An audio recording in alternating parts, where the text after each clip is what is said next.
Hello दोस्तों, स्वागत है आज के मेरे इस वीडियो में। आज हम लेकर आ गए हैं वार्षिक परीक्षा 2024 कक्षा 11 का रसायन विज्ञान का पेपर। और ये पेपर आपके लिए बहुत ही इम्पोर्टेंट है। अगर आपका अभी तक वार्षिक परीक्षा नहीं हुआ है तो उसमें भी इसी तरीके का आपका एग्जाम पेपर आने वाला है। तो ये पेपर बहुत ही इम्पोर्टेंट है। इसमें जिस तरीके के क्वेश्चन पूछे गए हैं बहुत ही इंपॉर्टेंट क्वेश्चन है। उन क्वेश्चन का अगर अभी तक आप प्रैक्टिस नहीं किए हैं तो ये पेपर देख आप अच्छे से उसका प्रैक्टिस कर लीजिए, क्योंकि ये पेपर बहुत ही महत्वपूर्ण है। इसी तरीके से हर साल क्वेश्चन पूछे जाते हैं। तो यहाँ पर सबसे पहले आप देखेंगे ये 70 पूर्णांक का पेपर होता है और यहाँ पर ये 3 घंटा 15 मिनट में लिया जाना है पेपर। और सबसे पहले मैं आपको बता दूं, अगर आप चैनल पे नए हैं तो प्रेप चैनल को सब्सक्राइब कर लीजिए। इस चैनल पे आपको सभी सब्जेक्ट से रिलेटेड यहाँ पर एग्ज़ाम पेपर उनके विथ सॉल्यूशन मिलते रहते हैं। और इस पेपर का आप अगर कमेंट करेंगे तो इसका मैं जल्द से जल्द इसका सॉल्यूशन वीडियो भी ला दूंगा। यहाँ पर सबसे पहले मैंने आपके लिए पेपर, आपका बहुत डिमांड था कि पेपर आप लेके आइए, दिखाइए किस तरीके का पेपर है आ रहा है इस समय वार्षिक परीक्षा में, क्योंकि अधिकतर जगह पेपर शुरू हो चुके हैं, वार्षिक परीक्षा एग्जाम शुरू हो चुका है।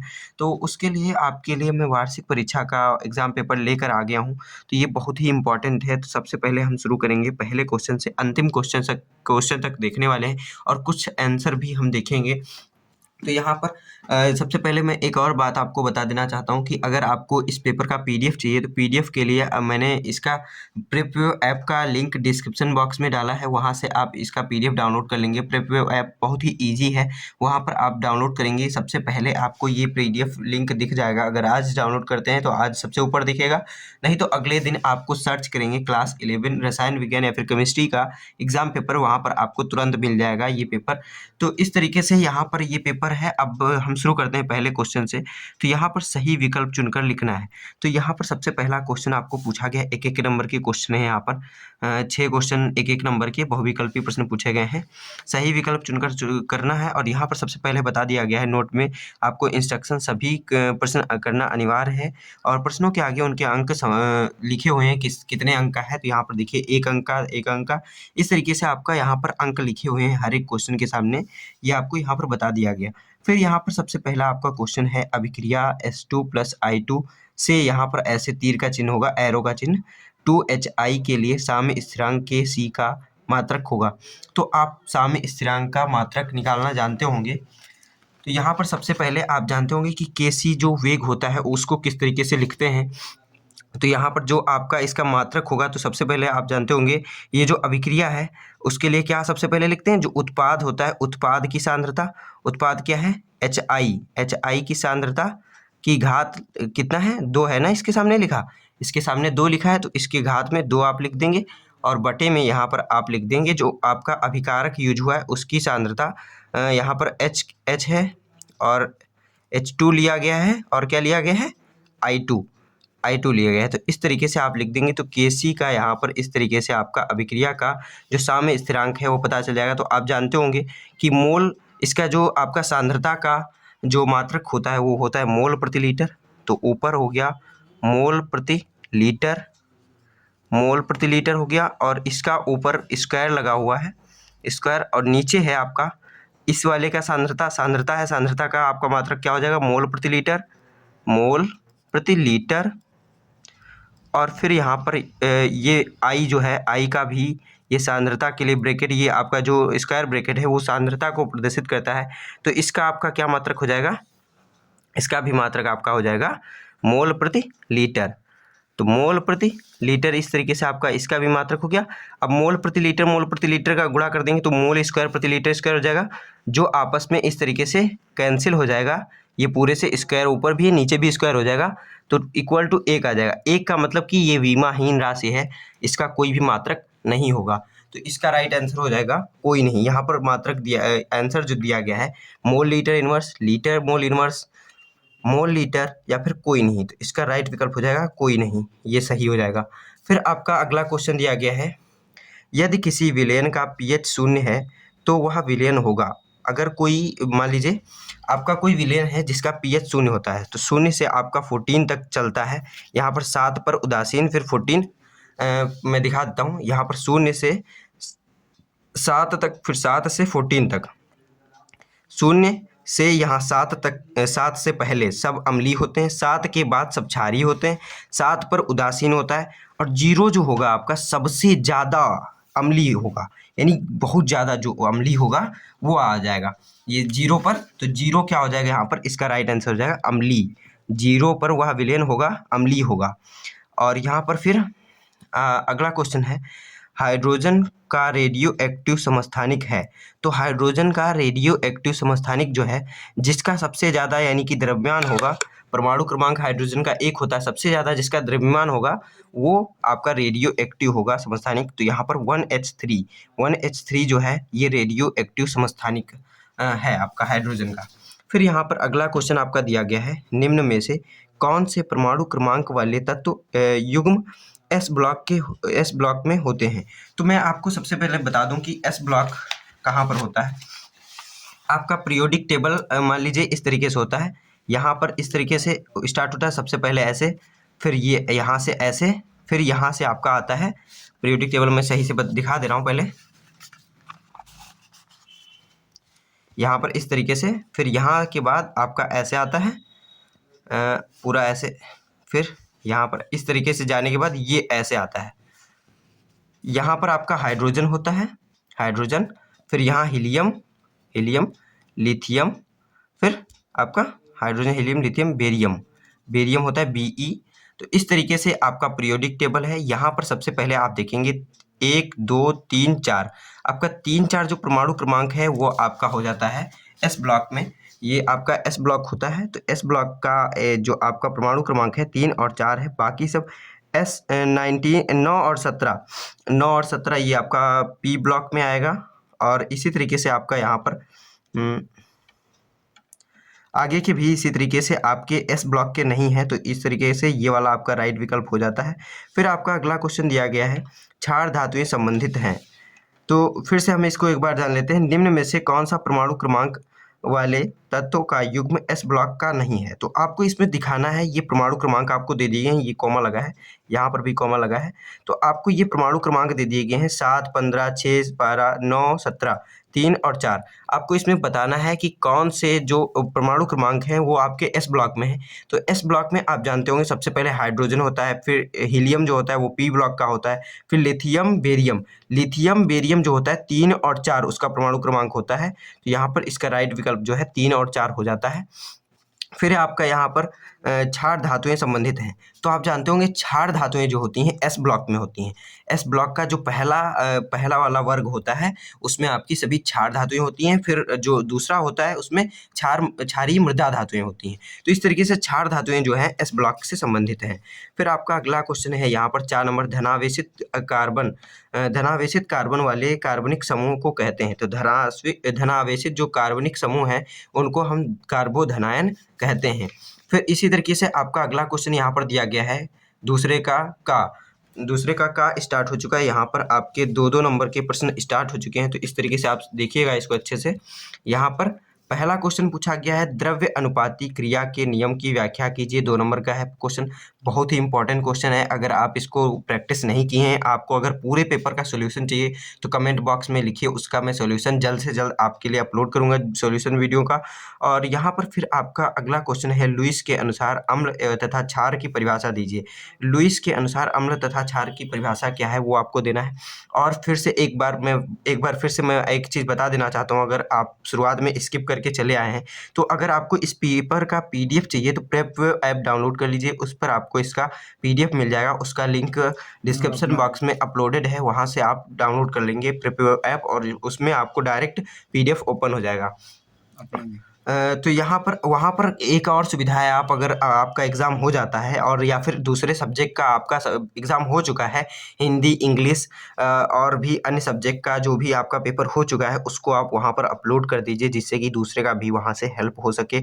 और पेपर आप अगर अपलोड करेंगे तो मैं आपका नाम ज़रूर यहाँ पर दिखाऊँगा और बताऊँगा कि इन्होंने पेपर अपलोड किया। जैसे कि यहाँ पर ये पेपर जिन्होंने दिया है उनका नाम जैद है, जैद भाई ने यहाँ पर पेपर दिया है, तो इस तरीके से उनको धन्यवाद देते हैं यहाँ पर हम। तो आपको भी अगर आप पेपर भेजते हैं अपना नाम लिख दीजिए उस पेपर पे, आपको नाम मैं ज़रूर बताऊंगा यहाँ पर। तो इस तरीके से आपका जो अगला क्वेश्चन है, लासातेलिए सिद्धांत का उल्लेख कीजिए। यहाँ पर 2 नंबर का ये भी क्वेश्चन है, इसका सॉल्यूशन के लिए कमेंट जरूर करिएगा। हेबर विधि द्वारा NH3 के निर्माण NH2+3H2 से 2NH3 प्लस में 22H कैलोरी में लासा तेलीय नियम के अनुसार ताप दाब तथा सांद्रता का क्या प्रभाव पड़ेगा, ये आपको बताना है। फिर आगे के क्वेश्चन इसी प्रकार दिए गए हैं, मैं आगे का भी दिखा देता हूँ। यहाँ के आपके अगले क्वेश्चन इस तरीके से हैं। तो तीसरे का ये खा है, ये भी 2 नंबर का क्वेश्चन है। तो इस तरीके से क्वेश्चन को पढ़ लीजिए। फिर गा नंबर दिया गया है, मार्कोनिक ऑफ का नियम क्या है, उदाहरण सहित समझाइए। तो मार्कोनिक ऑफ का नियम क्या होता है आपका, जब कोई असम्मित एल्कीन पर HBr या फिर आपका जो हेलोजन अम्ल होते हैं उनका जब उनसे क्रिया कराई जाती है, जैसे कि आपका कोई भी असम्मित एल्कीन जो है CH3 CH double bond CH2, इस तरीके से आपका कोई असम्मित एल्कीन है।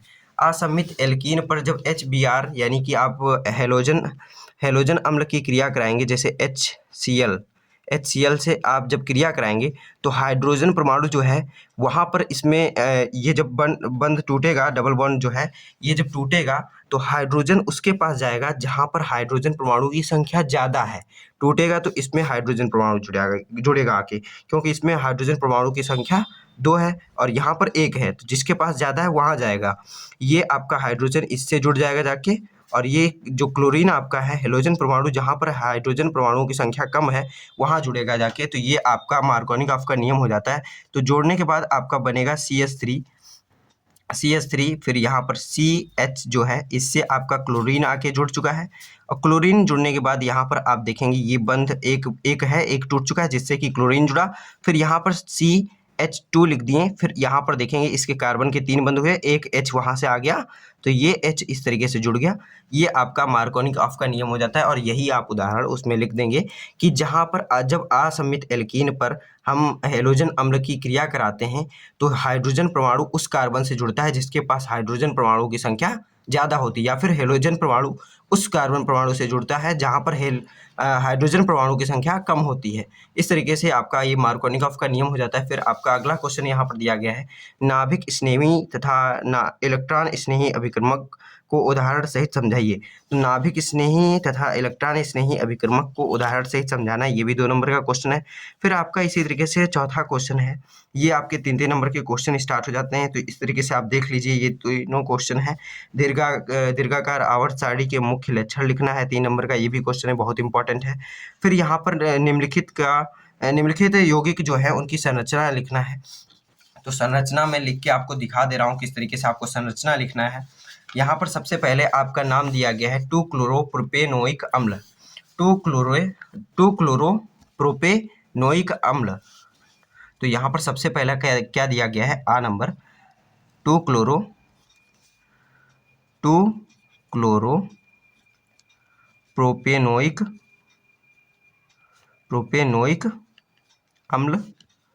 तो आपको इस तरीके से नाम लिखने के बाद आपको इसकी संरचना बनानी है। तो सबसे पहले समझिए प्रोप यानी 3 कार्बन है, 1 2 3 ऐसे जोड़ लेंगे, एक एक बंध से जोड़ दीजिए इन दोनों को।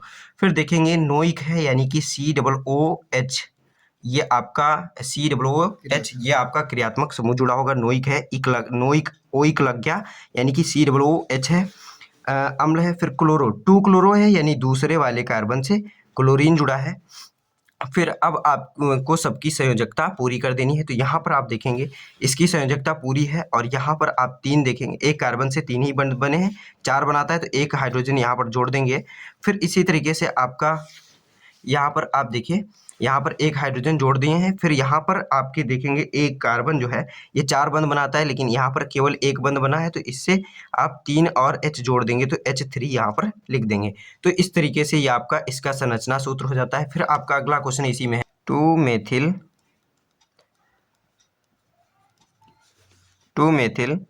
2-प्रोपेनॉल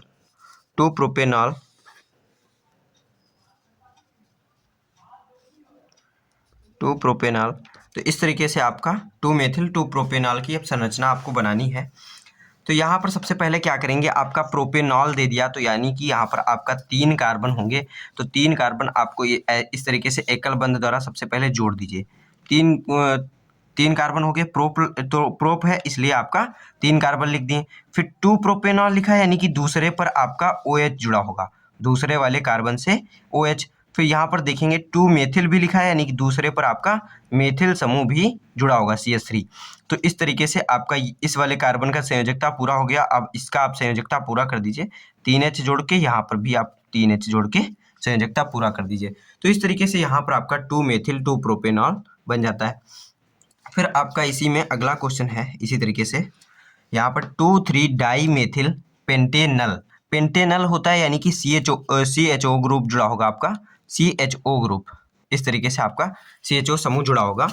तो आगे हम दिखा दे रहे हैं किस तरीके से। ये आप देखिए 2,3 मेथिल पेंटेनल बनाना है। तो यहाँ पर 2,3 मेथिल पेंटेनल आपको बनाना है। तो 2 मेथिल पेंटेनल यानी 5 कार्बन, पेंट जुड़ गया ना, तो 5 कार्बन होंगे, यानी कि यहाँ पर 1 2 3 4 5, इस तरीके से आप 5 कार्बन जोड़ दीजिए। फिर यहाँ पर नल लगा है, यानी कि CHO ये ग्रुप लग गया। अब यहाँ पर देखिए 2,3 मेथिल, डाई मेथिल था, शायद डाई मेथिल था, यहाँ पर डाई लिखना है, di methyl 2,3 di methyl pentanal. तो यहाँ पर दूसरे पर और तीसरे पर आपको डाई मेथिल लिखना है। तो दूसरे पर मेथिल CH3, फिर यहाँ पर आपको तीसरे पर भी CH3। यहाँ पर नंबरिंग कर दीजिए 1 2 3 4 5। तो 2 मेथिल और 2,3 डाई मेथिल पेंटेनल, इस तरीके से आपका राइट आंसर ये हो जाता है। फिर आपका अगला क्वेश्चन आगे इसी तरीके से दिया गया है। सिद्ध कीजिए कि Kp = KCRT के पावर डेल्टा N। आपको सिद्ध करना है, ये 4 नंबर का क्वेश्चन है। फिर आपका इसी तरीके से अगला क्वेश्चन खा नंबर है, निम्न का IUPAC नाम लिखिए। तो इनका आपको IUPAC नाम लिखना है। तो सबसे पहले हम काउंट करेंगे इसका नाम क्या है, इस अनुलग्न सबसे पहले क्या है, मुख्य नाम क्या है, सबसे पहले इनका हम सर्च करेंगे। तो मुख्य शाखा, सबसे पहले जो मेन शाखा है, मेन चेन जो है उसको चेक करिए। तो सबसे लंबी चेन जो होती है उसमें कार्बन की संख्या गिनिए, 1 2 3 4 5, 5 कार्बन है, यानी कि पेंट हो गया। अब यहाँ देखिए OH ग्रुप लगा है, यानी पेंटेनॉल हो गया। अब यहाँ पर देखिए नंबरिंग करेंगे 1 2 3 4 और 5, इस तरीके से। तो दूसरे पर आपका CH3 मेथिल हो गया। तो 2 मेथिल पेंटेनॉल इसका राइट आंसर हो जाएगा। तो हम लिख के दिखा देते हैं। यहाँ पर आप फिर से एक बार देख लीजिए, पहले कार्बन को नंबरिंग कर दे रहे हैं 1, फिर दूसरे को 2, फिर तीसरे को 3, फिर चौथे को 4, फिर पांचवें को 5। इस तरीके से सबसे पहले चैन को नंबरिंग कर देते हैं। नंबरिंग करने के बाद यहाँ पर देखेंगे सबसे पहले तो समूह देखिए कौन सा जुड़ा है, OH समूह जुड़ा है, यानी ऑल लगेगा लास्ट में अनुलग्न। जो आपका जो सबसे लास्ट में नाम लिखेंगे वो ऑल लग जाएगा। फिर इसी तरीके से 2 मेथिल, तो यहाँ पर आप इसका नाम लिखना स्टार्ट करेंगे, 2 मेथिल